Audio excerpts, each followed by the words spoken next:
This video is brought to you by Devout Decals, makers of reusable Catholic art for your home altar, your bedroom, and your home classroom.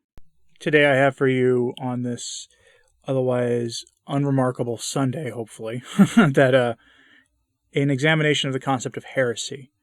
It's a term we tend to throw around a lot in the traditional sphere. We throw it around a lot, and I think a lot of people don't understand what it means. And I have for you today Hilaire Belloc, the inspiration behind the avatar you're seeing on this screen. If you're watching this on YouTube, the guy with his sunglasses on, that's just a stylized image of Hilaire Belloc. He inspired my channel to do, and for the work I do, and he released a book more than 100 years ago called The Great Heresies. And in that book he describes, the Great Heresies. In the first chapter, it's the introduction, he describes what a heresy is. And I have that for you today because the great heresies, or the concept of a heresy, is something we need to understand so that when we say that what James Martin is doing or Francis is doing or any of the others, someone says what they're doing is heresy, better know what we mean by that.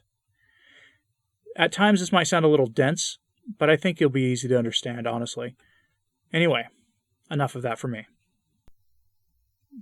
Heresy. What is Heresy? By Hilaire Belloc. The introduction to his great work, The Great Heresies. What is a heresy, and what is the historical importance of such a thing?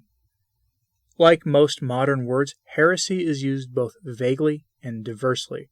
It is used vaguely because the modern mind is as averse to precision in ideas as it is enamored of precision in measurement. It is used diversely because, according to the man who uses it, it may represent any one of 50 things. Today, with most people, of those who use the English language, the word heresy connotes bygone and forgotten quarrels, an old prejudice against rational examination. Heresy is therefore ought to be of no contemporary interest. Interest in it is dead because it deals with matter no one now takes seriously. It is understood that a man may interest himself in a heresy from archaeological curiosity, but if he affirmed that it has been of great effect on history and still is, today, of living contemporary moment, he will be hardly understood. Yet the subject of heresy in general is of the highest importance to the individual and to society, and heresy in its particular meaning, which is that of heresy in Christian doctrine, is of special importance for anyone who would understand Europe, the character of Europe, and the story of Europe.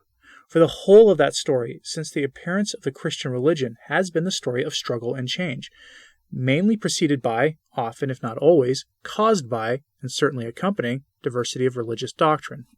In other words, quote-unquote, the Christian heresy is a special subject of the very first importance to the comprehension of European history, because in company with Christian orthodoxy, it is the constant accompaniment and agent of European life.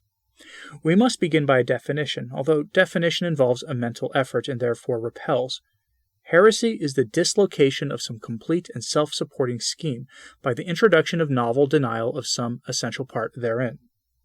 We mean by a complete and self-supporting scheme any system of affirmation in physics or mathematics or philosophy or whatnot, the various parts of which are coherent and sustain each other. For instance, the old scheme of physics, often called in England Newtonian, as having been best defined by Newton, is a scheme of this kind. The various things asserted therein about the behavior of matter, notably the law of gravity, are not isolated statements, any one of which could be withdrawn at will, without disarranging the rest.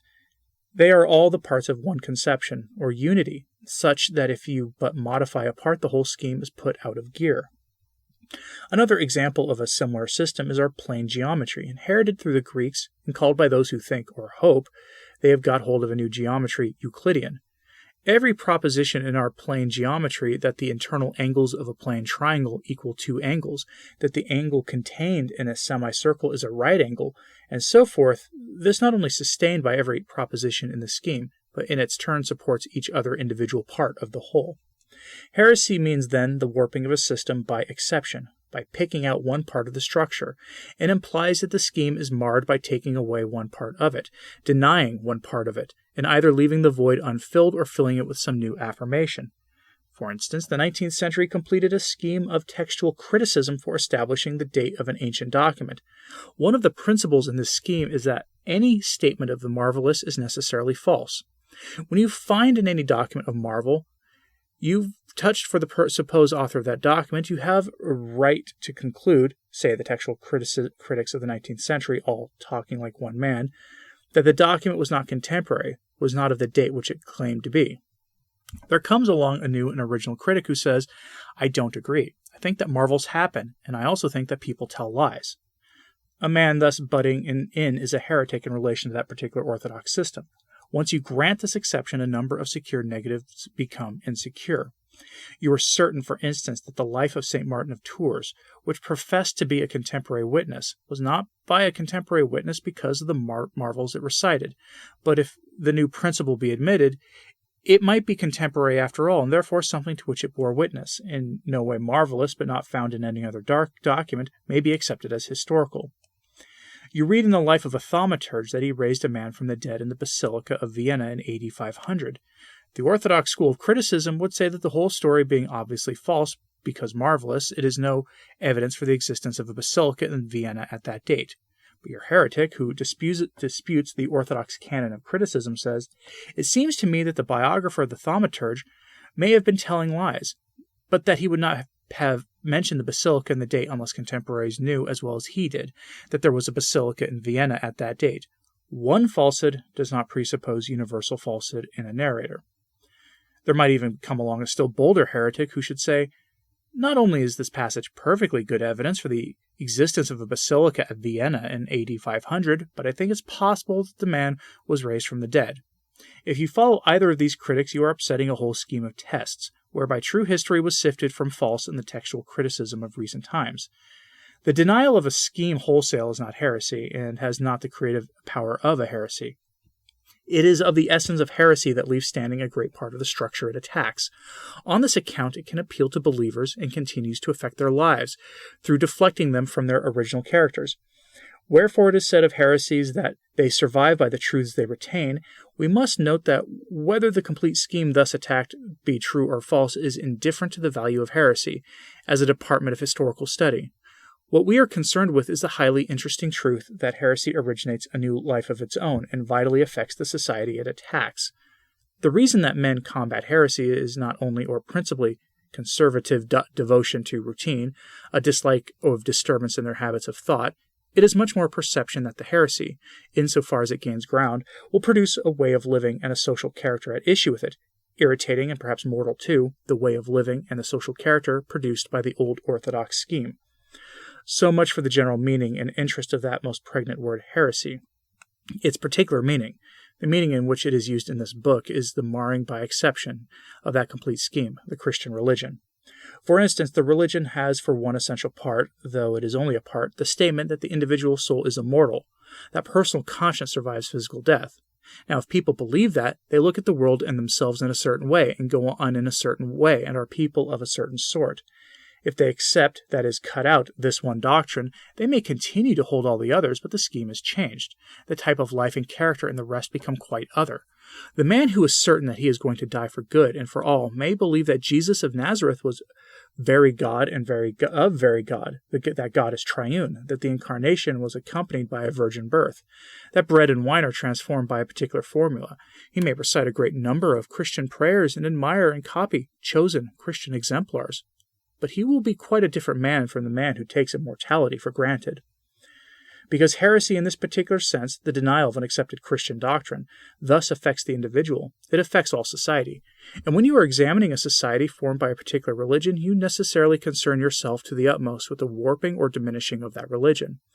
That is the historical interest of heresy. That is why anyone who wants to understand how Europe came to be and how its changes have been caused cannot afford to treat heresy as unimportant. The ecclesiastics who fought so furiously over the details of definition in the Eastern councils had far more historical sense and were far more in touch with reality than the French skeptics, familiar to English readers through their disciple Gibbon. A man who thinks, for instance, that Arianism is a mere discussion of words does not see that the world of Arius would have been much more like the contemporary world of those who are neighbors with our so-called elder brothers, than what the European world had become. He is much less in touch with reality than was Athanasius when he affirmed the point of doctrine to be all-important. The local council in Paris, which tipped the scale in favor of the Trinitarian tradition, was of as much effect as a decisive battle, and not to be understood that it is a poor historian. It is no answer to such a thesis to say that both the Orthodox and the heretics were suffering from illusion, that they were discussing matters which had no real existence and were not worth the trouble of debate. The point is that the doctrine and its denial were formative of that nature of men, and the nature so formed determined the future of the society made up of those men. There is another consideration in this connection which is too often omitted in our time. It is this, that the skeptical attitude upon transcendental things cannot, for masses of men, endure. It has been the despair of many that this should be so. They deplore the despicable weakness of mankind which compels the acceptance of some philosophy or some religion in order to carry on life at all. But we have a matter of positive and universal experience. Indeed, there is no denying it. It is mere fact.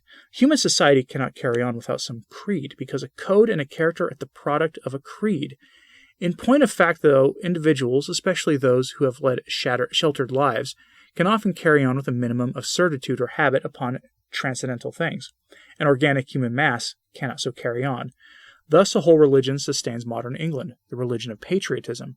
Destroy that in men by some heretical development, by accepting the doctrine that a man's prime duty is towards a political society to which he belongs, and England as we know it would gradually cease and become something else. Heresy, then, is not a fossil subject. It is a subject of permanent and vital interest to mankind because it is bound up with the subject of religion, without some form of which no human society ever has endured or can ever endure. Those who think that the subject of heresy may be neglected because the term sounds to them old-fashioned and because it is connected with a number of disputes long abandoned are making the common error of thinking in words instead of ideas. It is the same sort of error which contrasts America as a republic with England as a monarchy, whereas, of course, the government of the United States is essentially monarchic and the government of England is essentially republican and aristocratic. There is no end to the misunderstandings which arise from the uncertain use of words, but if we keep in mind the plain fact that a state, a human policy, or general culture must be inspired by some body of morals, and that there can be no body of morals without doctrine, and if we agree to call any consistent body of morals and doctrine a religion, then the importance of heresy as a subject will become clear, because heresy means nothing else than the proposal of novelties in religion by picking out from what has been accepted religion some point or another, denying the same or replacing it by another doctrine hitherto unfamiliar. The study of successive Christian heresies, their characters and fates, has a special interest for all of us who belong to the European or Christian culture, and that is a reason that ought to be self-evident. Our culture was made by a religion. Changes in or deflections from that religion necessarily affect our civilization as a whole. The whole story of Europe, her various realms and states and general bodies during the last 16 centuries, has mainly turned upon the successive heresies arising in the Christian world.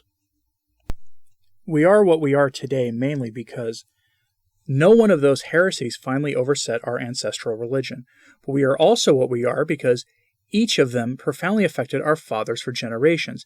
Each heresy left behind its traces, and one of them, the great movement that always is hostile to our faith, that our neighbors, to our so-called elder brothers in the Holy Land, remains to this day in dogmatic force and preponderant over a great fraction of territory which was once wholly ours.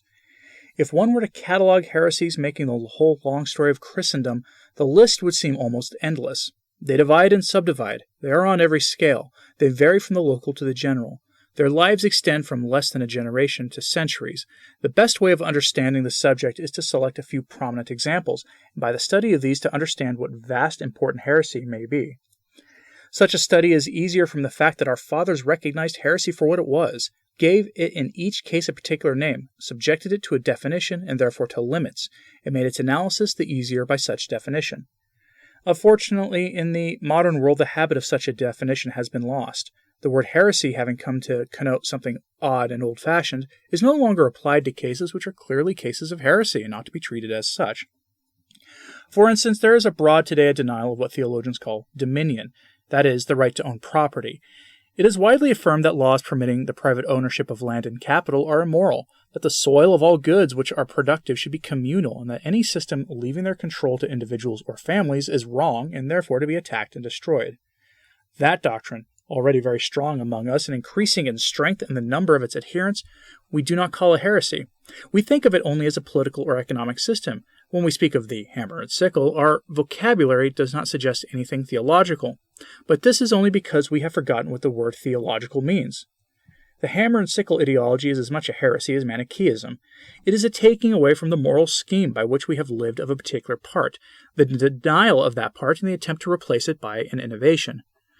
The devotee of the hammer and sickle retains much of the Christian scheme, human equality, the right to live, and so forth. He denies a part of it only. The same is true on the attack of the indissolubility of the nuptial bond. No one calls the mass of modern practice and affirmation upon breaking the nuptial sacrament a heresy, but a heresy it clearly is because its determining characteristic is the denial of the Christian doctrine of marriage and the substitution, therefore, of another doctrine, to wit, that the nuptial sacrament is but a contract and a terminable contract. Equally is it a heresy, a change by exception, to affirm that nothing can be known upon divine things, that all is mere opinion, and that therefore things made certain by the evidence of the senses and by experiment should be our only guides in arranging human affairs. Those who think thus may and commonly do retain much of Christian morals, but because they deny certitude from authority, which doctrine is a part of Christian epistemology, they are heretical. It is not easy to say that reality can be reached by experiment, but by sensual perception and by deduction. It is heresy to say that reality can be attained from no other source.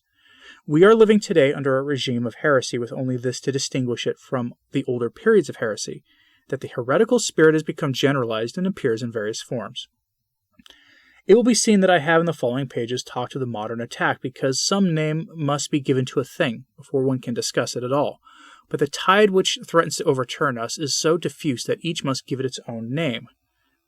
It has no common name, as yet. Perhaps that will come, but not until the conflict between the modern anti-Christian spirit and the permanent tradition of the faith becomes acute through persecution and the triumph of defeat thereof. It will then perhaps be called Antichrist. The word is derived from the Greek verb haido, which first meant I grasp or I seize, and then came to mean I take away. And there you have it. Hilaire Belloc's introduction to his famous work, The Great Heresies. Sometimes people ask where to start with Belloc after I post one of his videos, or a video on one of his writings. The Great Heresies might be a good place to start.